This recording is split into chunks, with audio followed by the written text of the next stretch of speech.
अस्सलाम वालेकुम सारे दोस्तों का की हाल आ। मैं थोड़ा अपना वीर अखलाक टोबे वाला। अज एक नात शरीफ लिखी सी वो थोड़े नाल साझी करूँगा, थोनू सुनाऊँगा।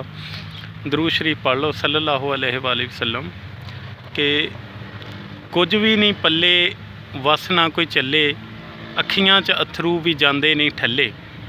कुछ भी नहीं पल्ले वस ना कोई चले, अखियां च अथरू भी जाते नहीं ठल्ले। सुननी हवाए तू जिधरों भी जाए, तैनू ये आज़ादी केड़ा रोकदा है। मुका दे नहीं तपदे हिजरां दे थल नूं, लै जा उड़ा के मदीने दे वल नूं, लै जा उड़ा के मदीने दे वल नूं। ते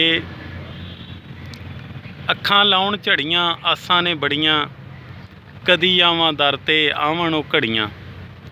अखां लाउण झड़ियां आसां ने बड़ियां, कदी आवां दर ते आवन ओ घड़ियां। करम कमा दो दर ते बुला लो, रहमत दी चादर च मैनू छपा लो।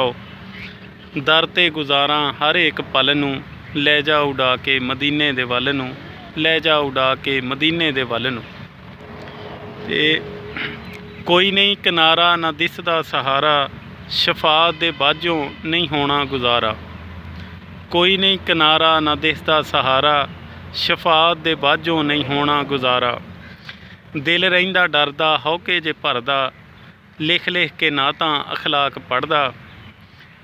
औखा ए झलना जुदाइयां दे सल नूं, लै जा उड़ा के मदीने दे वल नूं, लै जा उड़ा के मदीने दे वल नूं। सुननी हवाए तू जिधरों भी जाए, तैनू ये आज़ादी केड़ा रोकदा है।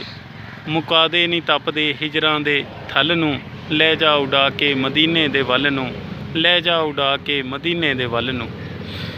हसदे वास्ते रहो, राज़ी रहो। अल्लाह हाफिज़।